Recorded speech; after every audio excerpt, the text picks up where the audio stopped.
आर्यं केशवं बादरायणं सूत्रभाष्यकृतो वन्दे भगवन्तो पुनः पुनः ईश्वरो गुरुरात्मेति मूर्तिभेद विभागिने व्योमवद्व्याप्तदेहाय दक्षिणामूर्तये नमः। हाँ, अब बोल रहे हैं तदेदम गीता शास्त्रम समस्त वेदार्थ सार संग्रह भूतम दुर्विज्ञातम। यह जो गीता शास्त्र है समस्त वेद के अर्थ तथा तात्पर्य उसका जो सार है संग्रह भूत माने संक्षेप से कहा गया। तो क्या होगा ना, दुर्विज्ञार्थम अत्यंत कठिन है समझने में। तो फिर अर्जुन को कैसे समझ गया? तो कह रहे हैं तदर्थ आविष्करणाय तदर्थाविष्करणाय अनेकै विवृत पद पदार्थ वाक्यार्थ न्यायम अपि अत्यंत विरुद्ध अनेकार्थत्वेन लौकिकै गृह्यमाणम् उपलभ्य अहम विवेकतः अर्थ निर्धारणार्थम संक्षेपतो विवरणम करिष्यामि।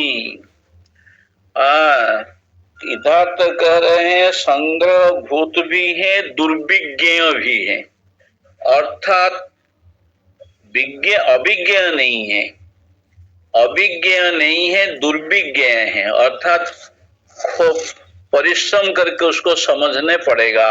तदर्थ आविष्करणाय, इसका अर्थ को आविष्कार करने के लिए अर्थात उद्भावन करने के लिए अनेक प्रकार के क्या है, विवृत पद पदार्थ वाक्यार्थ न्यायम।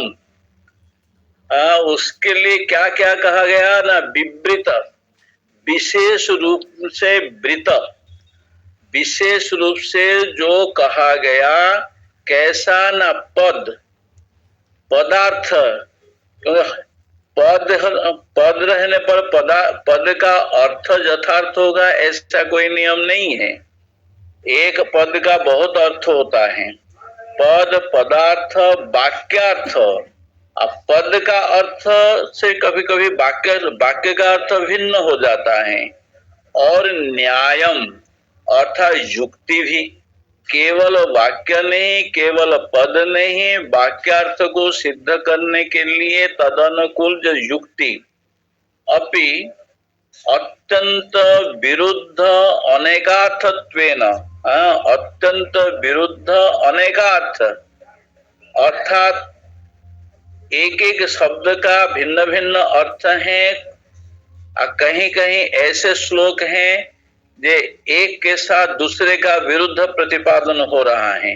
वैसे उपनिषद वाक्यों में भी ऐसे बहुत आता है, इसलिए तत्व समन्वयात सूत्र हैं। तत्व समन्वयात सूत्र में जो विरुद्धार्थ प्रतिपादक श्रुतियां हैं उनको समन्वय किया गया है। इसी प्रकार यहाँ पर जो अत्यंत विरुद्ध और अनेकार्थत्वेन, विभिन्न अर्थ के प्रतिपादन करने में लौकिक ही गृह्यमाणम, लोगों के द्वारा जो ग्रहण करने योग्य ग्रहण किए जाते हैं, उपलभ्य, जैसे जैसे ग्रहण करते हैं उसको प्राप्त करके अहम विवेकतः, अहम अर्थात शंकराचार्य महाराज विवेकतः, ऐसा नहीं जो कुछ के कुछ बोल दी आजकल राहुल गांधी की तरह, विवेक पूर्वक, विवेक किसको कहते हैं, विचिर पृथक करने, अर्थात जो कि पृथक किया जाता है, सत्य और मिथ्या, सत्य अनृत विवेक। और विशेष करके निरीक्षिर विवेक तो प्रसिद्ध है हंस के लिए, अर्थात जल में एक सेर जल में एक पाव दूध डाल दीजिए, हंस को छोड़ दीजिए तो हंस दूध पी करके निकल जाएगा, पानी के पानी रह जाएगा। तो इसी प्रकार विवेकतः, विचिर पृथक करने, कौन सा उचित कौन सा अनुचित, कौन सा अर्थ कौन सा अनर्थ, इसका जो विवेक करना है अर्थात पृथककरण करना है, करते हुए अर्थ निर्धारणार्थम, हाँ, वास्तविक तात्पर्य निर्धारण करने के लिए संक्षेपतो विवरणम करिष्यामि। विस्तार रूप से नहीं, खूब संक्षेप रूप से इसका विवरण अर्थात व्याख्या करिष्यामि करूंगा। आरंभ में लिख रहे हैं करूंगा। तस्य अस्य गीता शास्त्रस्य संक्षेपतः प्रयोजनं परम निश्रेयसं सहेतुकस्य संसारस्य अत्यन्तोपरम लक्षणम्। तस्य अस्य गीता शास्त्रस्य, ये जो गीता शास्त्र है, श्रीमद् भगवत गीता रूपक जो शास्त्र है, एक ऐसा है संक्षेपतः प्रयोजनम। संक्षेपतः प्रयोजन क्या है? निश्रेयसम। निश्रेयस अर्थ मोक्ष। गीता शास्त्र का मुख्य प्रयोजन है मोक्ष, अर्थात जिनको मोक्ष चाहिए वो गीता शास्त्र पढ़िए, जिनको मोक्ष नहीं चाहिए उनको गीता शास्त्र पढ़ने की आवश्यकता नहीं है। इसलिए आजकल देखिए मठाश्रम में महात्मा लोग बड़े बड़े आश्रम बनाने में लगे हुए हैं, इसलिए गीता शास्त्र पढ़ने की आवश्यकता नहीं है। तो गीता शास्त्र संक्षेपतः प्रयोजनम। प्रयोजन क्या है गीता शास्त्र को? गीता शास्त्र का संक्षेप से यदि कहा जाए तो निश्रेयसम प्रयोजनम। निश्रेयस अर्थ मोक्ष, यही है प्रयोजन। वो कैसा होगा? न सहेतुकस्य संसारस्य अत्यंत उपरम लक्षणम। सहेतुकस्य माने उसका, संसार से, संसार का हेतु क्या है? संसार का हेतु है अज्ञान, और संसार से हेतु है अज्ञान, अर्थात अज्ञान सहित जो संसार। क्योंकि अज्ञान रहते हुए संसार के प्रति विरक्त हो गए, ये प्राय संभव नहीं है।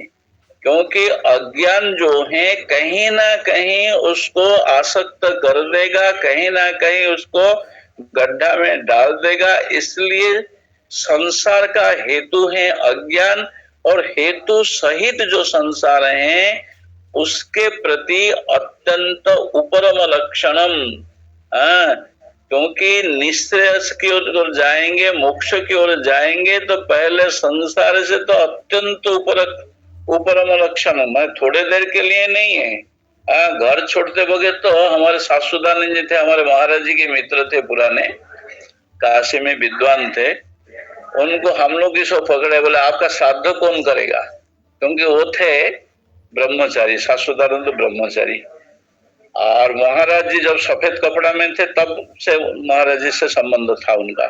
बीच में काफी दिन माने ये नहीं, संपर्क नहीं रहा। फिर बाद में अंतिम समय में साल 2 साल अच्छा संबंध थे। उनको जो हम लोग बोले आप तो संन्यास नहीं लिए तो आपका श्राद्ध कौन करेगा? तो गए तीर्थ जी महाराज के पास कैलाश आश्रम में। बोले महाराज जब हम घर छोड़े थे तब तो वैराग्य आदि था, अभी हमारे पास वैराग्य कुछ है नहीं, किसी प्रकार जीवन यापन कर रहा हूँ, और यदि आप संस्कार देंगे तो संन्यास लूंगा, नहीं तो जैसे है वैसे है। तो इसी प्रकार के घर छोड़ते वक्त तो वैराग्य रहता है, और फिर धीरे धीरे मठ आश्रम बना करके महंत बनने का शौक बन जाता है। तो ये जो संसार है कैसा?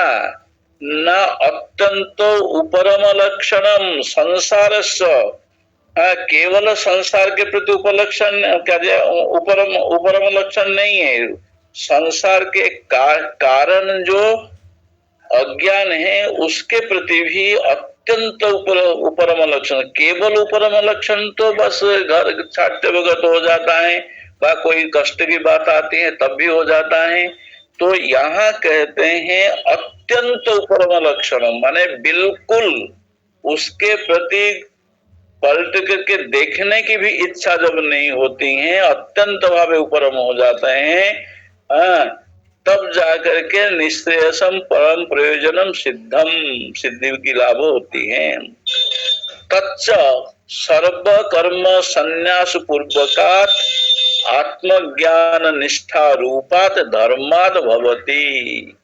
वह जो अत्यंत उपरम लक्षण जो कि निश्रेयस है, अर्थात जो श्रेष्ठ कल्याण स्वरूप है, मोक्ष जो है, वो कैसे होगा ना, सर्व कर्म संन्यास पूर्वकात्, संपूर्ण रूप से जितने कर्म हैं उन कर्मों को संन्यास करते हुए, सम्यक रूप से न्यास अर्थात त्याग करते हुए, आत्मज्ञान निष्ठा रूपाद धर्माद भवते, आत्मज्ञान निष्ठ रूपक जो धर्म है उस धर्म से होता है। और यहाँ धर्म माने ये नहीं जो जाग यज्ञ आदि, यहाँ धर्म कैसा है ना, आत्मज्ञान निष्ठ रूपात, आत्मज्ञान में निष्ठा जिसमें है, जिस धर्म से जाग यज्ञ आदि कर रहे हैं इसमें आपत्ति नहीं है, क्योंकि हमारे जितने ब्रह्म विद्या संप्रदाय के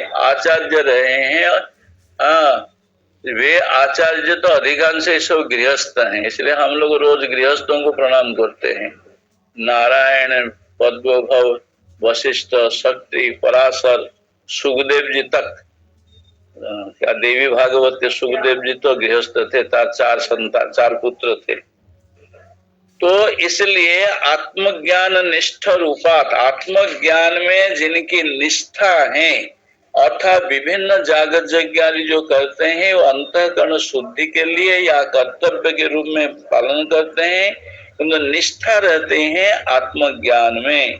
तथा इमम एव गीतार्थ धर्मम उद्देश्य भगवता एव उक्तम, तथा इमम एव गीतार्थ धर्म, यह जो गीता के तात्पर्य रूप जो धर्म है इसको उद्देश्य करके भगवान के द्वारा ही कहा गया, सही धर्म सुपर्याप्तो ब्रह्मण पद वेदने, अर्थात सही धर्म उसी को ही धर्म कहा जाता है, वही धर्म ही सुपर्याप्त, पर्याप्त रूप में कह रहे हैं। ये पर्याप्त शब्द का भी थोड़ा ध्यान आ जाएगा। पर्याप्त माने क्या, यथेष्ट ना कम, पर्याप्त है अर्थात खूब खा लिया है, पर्याप्त भोजन कर लिया है।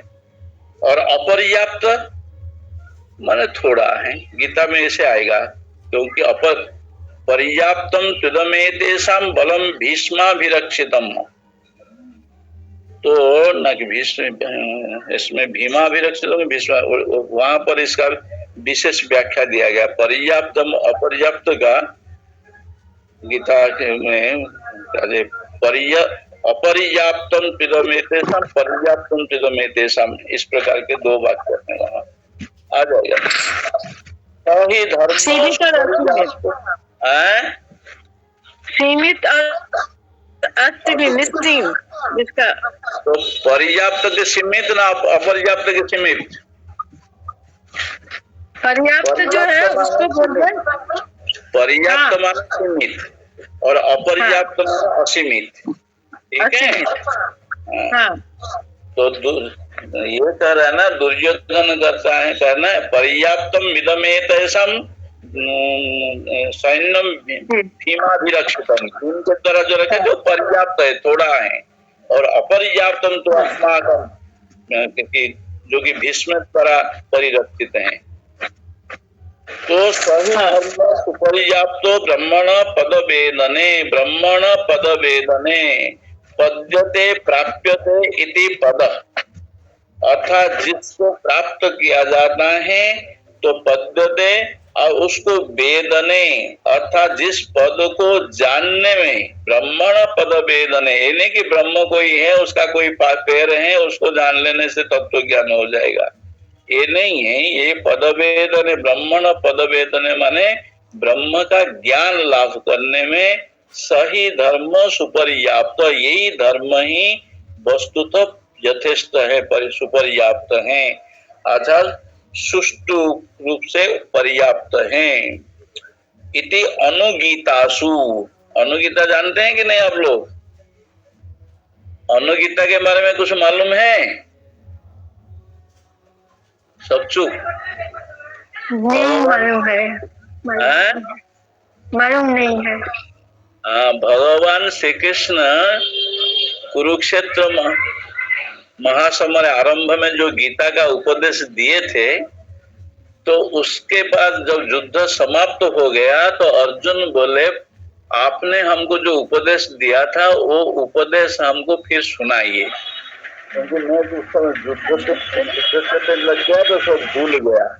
तो भगवान है, अरे क्या है आप गांव वाला शब्द है, अरे बेवकूफ, हम उस समय जोगारूढ़ होकर के बोले और तुम सब भूल गए हो, तुम याद नहीं रखा। अब इतने तो नहीं कर सकता हूं, तथापि फिर इसी गीता का ही तात्पर्य सह संक्षेप से बोले हैं, जिसका नाम है अनुगीता। अनु पश्चात गीयते इति अनुगीता, अर्थात ये महाभारत युद्ध जहां समाप्त होगा उसके पश्चात ये अनुगीता भगवान श्री कृष्ण पुनः अर्जुन के सुनाए थे, गीता का ही तात्पर्य सुनाए थे। तो सही धर्म सुपर्याप्तो ब्रह्मण पद वेदनेति अनुगीतासु किंच अन्यदपि तत्रैव उक्तम। उसी क्या अनुगीता में कहा गया, नैव धर्मो नैव धर्मे न चाधर्मे न चैव हि शुभाशुभि यः स्यादेकासने लीन तुष्णे किंचिद अचिंतय।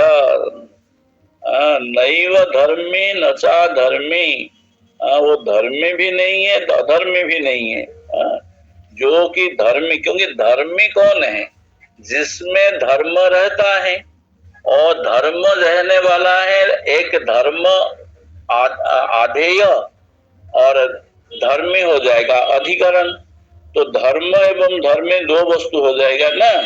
और न चाधर्मी ऐसा भी कहा जाए, उसमें भी दो वस्तु हैं। न चैव ही शुभाशुभि, शुभ एवं अशुभ ये भी नहीं है।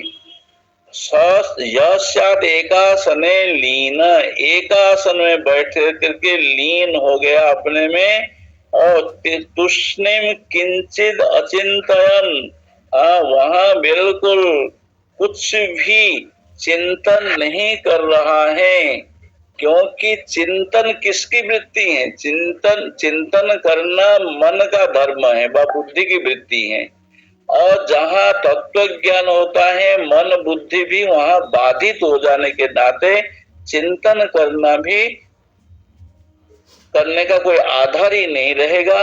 इसलिए शायद एकासन, एक आसन में बैठा लीन हो गया और तुष्ण शांत होकर के कुछ भी चिंतन नहीं कर रहा है, मोक्ष का भी नहीं, भगवान का भी नहीं, ईश्वर का नहीं, अपना नहीं, कोई चिंतन न करके स्थिर रहता है।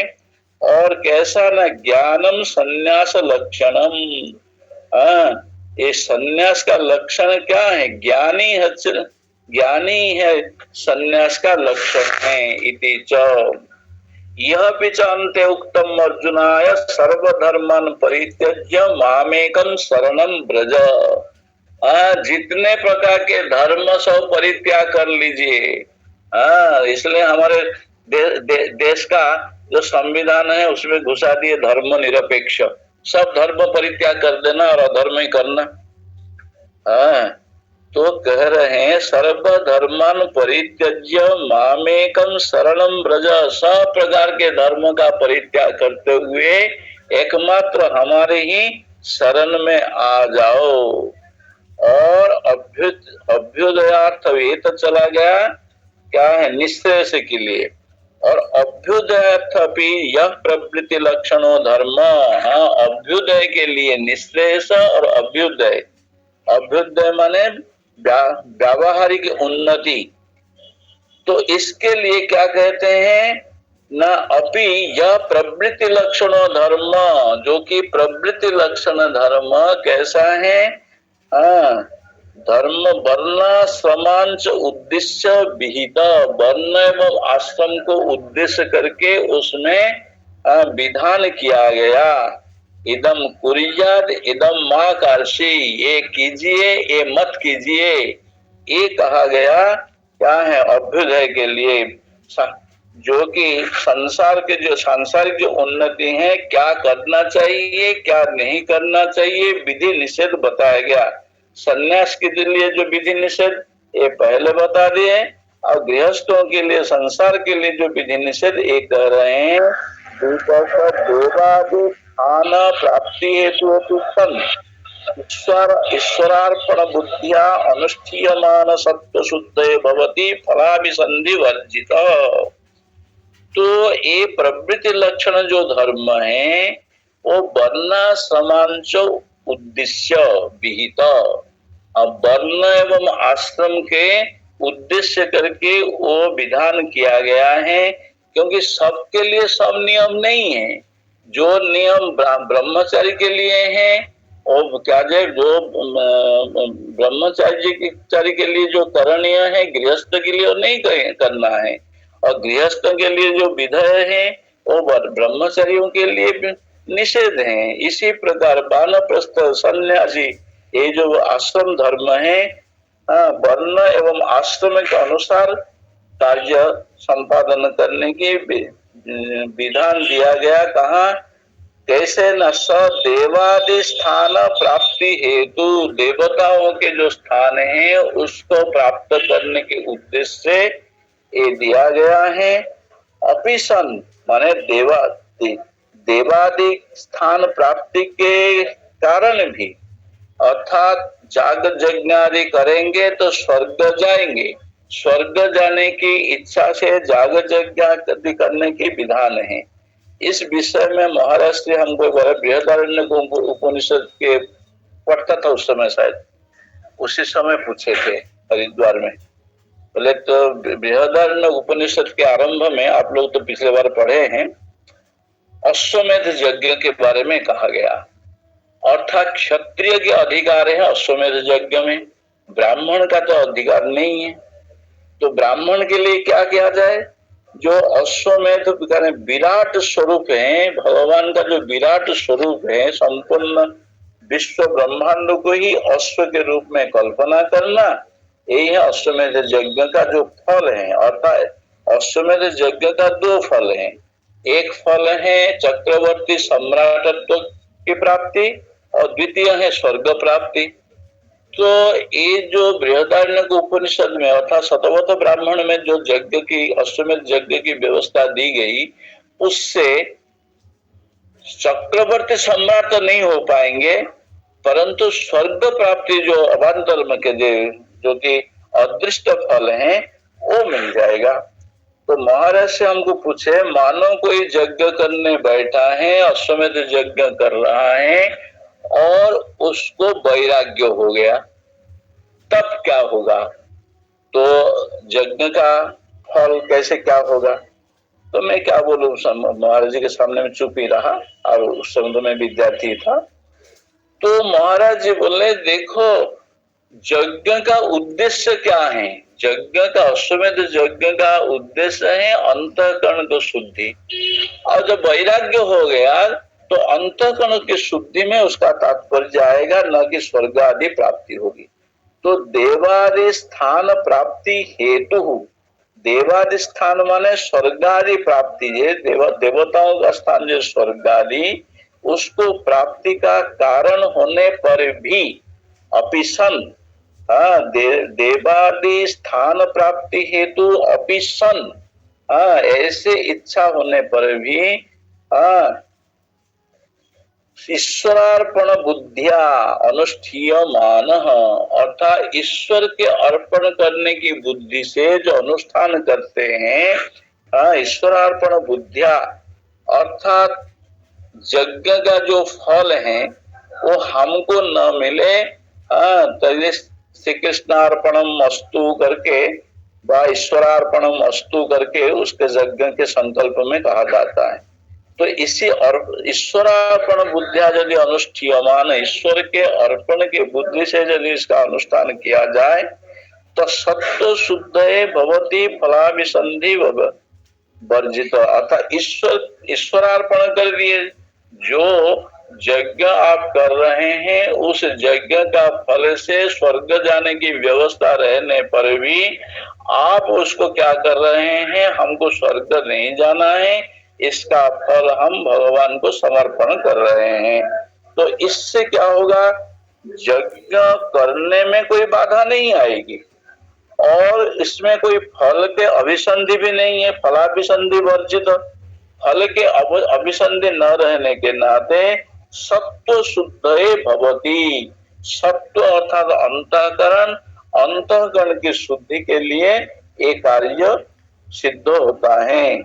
इसलिए भगवान भाष्यकार यहाँ पर यही कह रहे हैं, ये जो कर्म कांड है वो सीधा तत्व ज्ञान प्रदान नहीं कर पाता, तो इसलिए यहाँ कहते हैं कि आराध उपकारकत्व अर्थात यज्ञ आदि कर्म के द्वारा अंतःकरण की शुद्धि करने के पश्चात तत्व ज्ञान के लिए व्यक्ति अग्रसर होगा। इसलिए कह रहे हैं शुद्ध सत्व ज्ञान निष्ठा योग्यता प्राप्ति द्वारेण ज्ञानोत्पत्ति हेतुत्वेन च निश्रेयस हेतुत्वमपि प्रतिपद्यते। शुद्ध सत्वस्य अर्थात जब ईश्वरार्पण बुद्धि से कर्म करेंगे तो फलाभिसंधि वर्जित होने के नाते अंतःकरण की शुद्धि होगी और शुद्ध सत्व से अंतःकरण जब शुद्ध हो जाएगा तो ज्ञान निष्ठा योग्यता प्राप्ति द्वारे न, तो फिर वहां पर ज्ञान निष्ठा के प्रति योग्यता आ जाएगी और इसी प्रकार ज्ञानोत्पत्ति हेतुत्वेन, तो ज्ञान के उत्पत्ति के कारण रूप से निश्रेयस हेतुत्वमपि प्रतिपद्यते। अर्थात जहाँ ज्ञानोत्पत्ति का कारण होता है, ये जो शुद्ध सत्व क्या है, अंतःकरण शुद्धि होने पर शुद्धांतःकरण क्या है, वो है ज्ञान निष्ठा की योग्यता प्राप्ति का द्वार है। अर्थात ज्ञान निष्ठा के प्रति जो योग्यता है उस योग्यता को प्राप्त करते हैं और ज्ञान निष्ठा प्राप्ति की योग्यता उत्पन्न होने के साथ साथ ज्ञानोत्पत्ति का भी कारण वही है, क्योंकि जब तक अंतःकरण शुद्ध नहीं होगा तब तक ज्ञान की उत्पत्ति भी नहीं होगी। तो ये जो ज्ञान की उत्पत्ति कहा गया, तो इससे क्या हुआ, ये भी निश्रेयस हेतुत्वम अर्थात जाग यज्ञादि करने पर अंतःकरण की शुद्धि होगी और अंतःकरण की शुद्धि होने पर वह ज्ञान निष्ठा प्राप्त करने की योग्यता लाभ होगा और ज्ञान निष्ठा प्राप्ति करने की जो योग्यता होगी उससे ज्ञान, इसलिए उसी को ज्ञान के उत्पत्ति का कारण माना गया। अंतःकरण शुद्धांतःकरण ही ज्ञान के उत्पत्ति का मुख्य कारण है और यही है निश्रेयस हेतुत्वम अपि, क्योंकि ज्ञान के उत्पत्ति का कारण होने के नाते यह जो कर्म कांड अर्थात ईश्वरार्पण बुद्धि के द्वारा अनुष्ठान जो किया है वह भी निश्रेयस के हेतु के रूप में माना गया। अर्थात ऐसे माध्यम से आराध उपकारकत्व, इसलिए भगवान भाष्यकार कहते हैं सीधा उपकार न होने पर भी अर्थात कर्म कांड के द्वारा अंतःकरण की शुद्धि और अंतःकरण शुद्ध होने के पश्चात ज्ञान निष्ठा के प्रति योग्यता प्राप्ति एवं ज्ञान निष्ठा की योग्यता प्राप्त होने के पश्चात ज्ञान की उत्पत्ति होती और ज्ञान की उत्पत्ति होने के नाते वो अंतःकरण ज्ञान उत्पत्ति का कारण जागृत यज्ञ आदि जो कर्म कांड हुआ और उसी से ही तत्व ज्ञान जब लाभ होता है उसी से निश्रेयस अर्थात मोक्ष होता है। इसलिए निश्रेयस मोक्ष का भी हेतु अर्थात कारण हो जाता है जो सत्व शुद्धि के माध्यम से एक प्रवृत्ति लक्षण जो धर्म वर्णाश्रमादि विहित जो जाग यज्ञ आदि कर्म ये सब के सब परंपरा से कारण हो जाता है मोक्ष के प्रति। और तथा च इदम एव अर्थम अभिसंधाय बक्ष्यति, यही इस प्रकार के अर्थ को लक्ष्य करके अभिसंधान करने के लिए करते हुए बक्षते कहते हैं ब्रह्मण्याधाय कर्माणि योगिना कर्म कुर्वन्ति संगं त्यक्त्वा आत्मशुद्धये ब्रह्मणि आधाय कर्माणि। हाँ, तो कह रहे हैं क्या है, ब्रह्मार्पण ब्रह्म अभी ब्रह्माग्नो ब्रह्मणाहुतम करते हैं ना, तो ब्रह्मण्य आधाय कर्माणि, जितने प्रकार के कर्म हैं, जाग यज्ञ आदि जो कर्म है सो ब्रह्मणि आधाय अर्थात ब्रह्मार्पणम अस्तु, ब्रह्मार्पणम अस्तु, विष्णु अर्पणम अस्तु, कृष्ण अर्पणम अस्तु, कोई भी शब्द लगा लीजिए, इसमें कोई आपत्ति नहीं है। तो कह रहे हैं ब्रह्मण्य आधाय कर्माणि योगिना कर्म कुर्वन्ति संगं त्यक्त्वा आत्मशुद्धये। योगी जन जो कर्म करते हैं किसी प्रकार के आसक्ति न रहते हुए, किस लिए करते हैं ना, आत्मशुद्ध है, अर्थात यहाँ आत्मा शब्द का अर्थ है अंतःकरण अथवा बुद्धि व चित्त, जो भी मान लीजिए, अर्थात यहाँ आत्मा शब्द का अर्थ है अंतःकरण। अंतःकरण की शुद्धि के लिए ही योगी लोग कर्म करते हैं, क्योंकि संगं त्यक्त्वा, किसी भी प्रकार के आसक्ति के बिना जो कार्य संपादन किया जाता है उससे अंतःकरण की शुद्धि होती है। इसलिए अधिकारी के लक्षण में जो नित्य कर्म के अनुष्ठान के बारे में कहा, नित्य प्रायश्चित अनुष्ठान उपासना अनुष्ठान है ना, नित्य कर्म किसको कहा गया, नित्यानि अकरणे प्रत्यवाय साधनानि, नित्य कर्म जो है न करने से प्रत्यवाय होता है, करने से प्रत्यवाय नहीं होता है, इसलिए कहते हैं। तो नित्य न करने पर दोष लगता है, करने पर क्या फल होगा, बोले कोई फल नहीं है। तो फिर आचार्यों ने कहा अवांतर फल मिल जाएगा, अंतःकरण की शुद्धि। अंतःकरण की शुद्धि में उसकी तात्पर्य है। इमं द्विप्रकारं धर्मं निश्रेयस प्रयोजनं परमार्थ तत्वं च वासुदेवाख्यं परम ब्रह्म अविधेय भूतम् विशेषतः अभिव्यंजयत विशिष्ट प्रयोजन संबंधा विधेयवत् गीता शास्त्रम। इमं द्विप्रकारं धर्म, ये जो कहा गया दो प्रकार के धर्म क्या है, अभ्युदय और निश्रेयस के प्रयोजन है। अभ्युदय माने सांसारिक उन्नति और निश्रेयस अर्थात मोक्ष प्राप्ति। परंतु अंत में आकर के क्या कर रहे हैं, इमं द्विप्रकारम, अर्थात अभ्युदय एवं निश्रेयसात्मक जो धर्म कहा गया है वो उभय का ही निश्रेयस प्रयोजनम, उसमें प्रयोजन एकमात्र निश्रेयस ही है। इसमें किसी को ये नहीं सोचना चाहिए जो निश्रेयस प्रयोजन कहा गया तो वहां तो अभ्युदय कहा गया। अभ्युदय के रूप में के लिए जो भी जाग यज्ञ आदि कर्म किया जाता है उसका भी लक्ष्य ऐसा है, द्वितीय अध्याय में शायद आएगा या ऐसा वास्तव के भाष्य में, गुड़ जीविका न्याय इसको कहते हैं। अध्यक्ष कड़वी दवाई खिलाने के लिए मुंह में गुड़ लगा देते हैं। हम लोगों का बचपन में जो कर्ण भेद होता है तो सामने रख देते हैं दही और गुड़, दही गुड़ मिला कर रखते हैं, बोले खाओ खाओ खाओ, एक बार खा लिया, और खाओ, और एक बार खा लिया, और एक बार खाओ। अब खाने में मन जब गया यहाँ सुई मार देते हैं कान में। तो इसी प्रकार ही ये कहते हैं अभ्युदय के रूप में, अभ्युदय के लिए जो जाग यज्ञ आदि की व्यवस्था है, सांसारिक उन्नति के लिए जो जाग यज्ञ आदि की व्यवस्था दी गई है, उन जाग यज्ञ आदि की व्यवस्था संपादन का लक्ष्य भी है क्या है, निश्रेयस अर्थात मोक्ष की प्राप्ति। क्यों ना, जाग यज्ञ आदि कर्म करते हुए जैसे यज्ञ आदि करेंगे तो व्रत रखेंगे, यज्ञ आदि करेंगे तो अर्थ आदि का क्या जे परित्याग करने पड़ेगा। ये सब जो जो दान पुण्य जो कि आदि आहुति आदि देंगे, उससे क्या है, सांसारिक आसक्ति, धन के प्रति अनासक्ति बढ़ेगी। तो इसलिए एक उसी के द्वारा अंतःकरण की शुद्धि होगी। तो जो भी द्वीप दोनों प्रकार के धर्म कहा गया, उसमें प्रयोजन क्या है ना, निश्चय से एवं प्रयोजन, अर्थात मुख्य ही है प्रयोजन।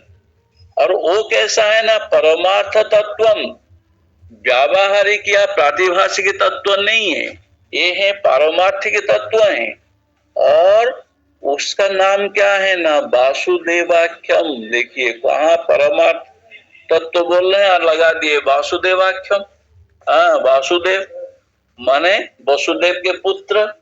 यहाँ पर थोड़ा सा अर्थ घुमा दीजिए। वसुदेव किसको कहते हैं? शुद्धम विशुद्धम वसुदेव शब्दितम, सत्वम विशुद्धम वसुदेव शब्दितम। सत्वम विशुद्धम, विशुद्ध सत्व अर्थात विशुद्ध अंतःकरण का नाम है वसुदेव। अर्थात विशुद्ध अंतःकरण के द्वारा प्रतीत होने वाला जो ब्रह्म तत्व या आत्म तत्व, उसको ही कहा गया वासुदेव। तो इसलिए वासुदेवाख्यम परम ब्रह्म, वासुदेव रूप जो परम ब्रह्म, जैसे कि कहा गया, वही परमार्थ तत्व है। और अभिधेय भूतम, विशेषतः विशेष रूप से यही अभिधेय भूत है। अभिधेय माने नामकरण। नाम, हमारे महाराज जी तो कहते थे नाम चाहे तुम कुछ भी ले लो, काली दुर्गा शिव जो भी दे दो, हमें कोई आपत्ति नहीं है। वो सच्चित आनंद है कि नहीं? सच्चित आनंद यदि हो, और सत अर्थात नित्य हो, कभी बाधित न हो, चित अर्थात ज्ञान स्वरूप हो और आनंद स्वरूप हो, तो इसलिए चाहे वासुदेव बोल जाओ, चाहे श्री कृष्ण कह दो, चाहे काली दुर्गा शिव जो भी को, कोई आपत्ति नहीं है। अर्थात निश्रेयस प्रयोजन रूप जो परमार्थ तत्व है, व्यावहारिक तत्व नहीं है, प्रातिभाषिक नहीं है, जो परमार्थ है वो कैसा है ना, वासुदेवाख्यम, जिसका नाम वासुदेव के रूप में बताया गया। अर्थात शुद्ध अंतःकरण में प्रतीयमान होने वाला जो आत्म तत्व, उसी को ही परम ब्रह्म कहा गया। और अभिधेय भूतम, परम ब्रह्म अभिधेय भूतम अर्थात परम ब्रह्म के रूप में उसी को ही बताया गया। विशेषतः, विशेष रूप से अभिव्यंजयत विशिष्ट प्रयोजन संबंधाविधेयवत गीता शास्त्रम।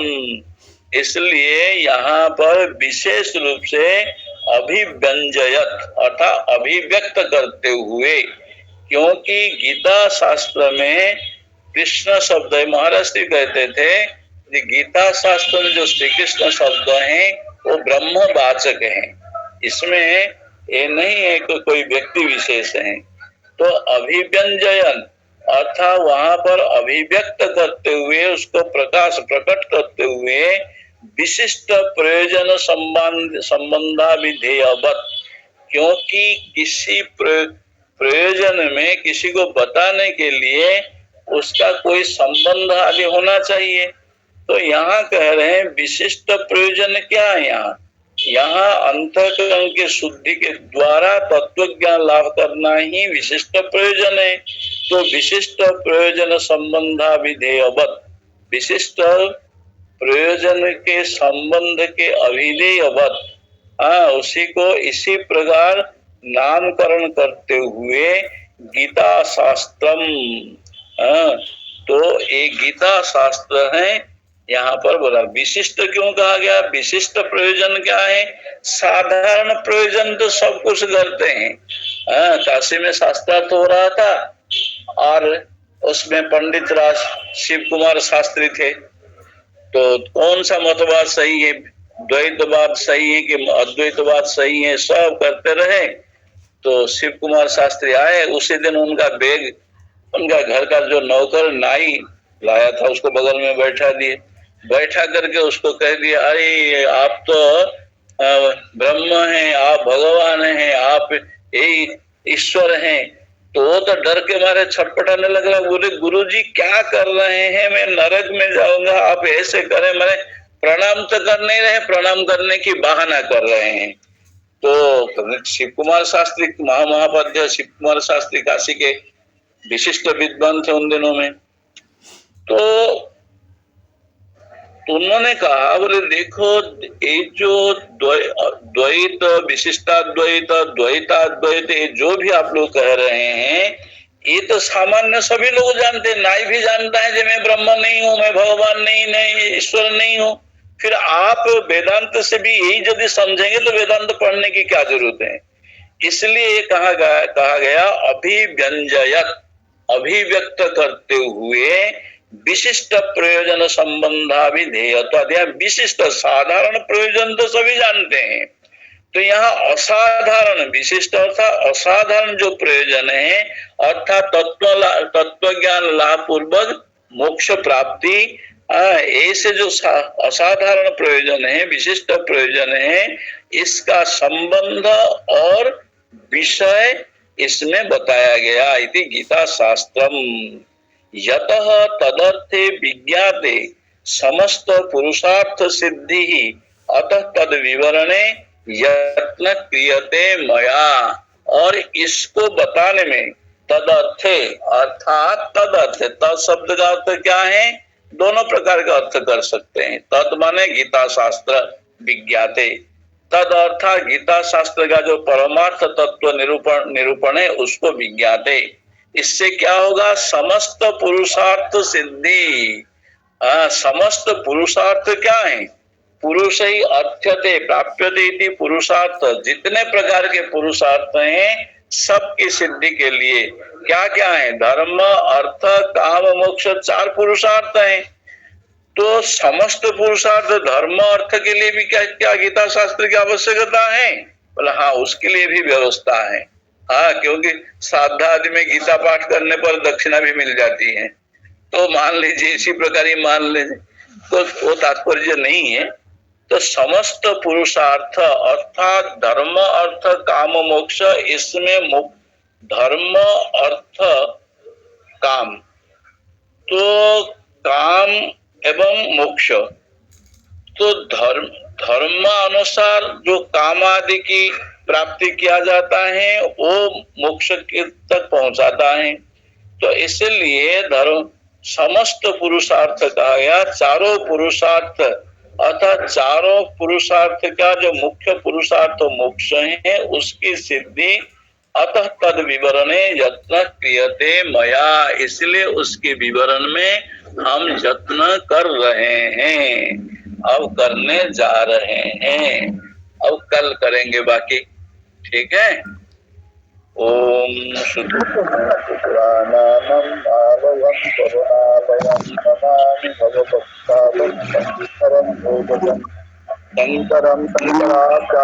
केशवं प्रभात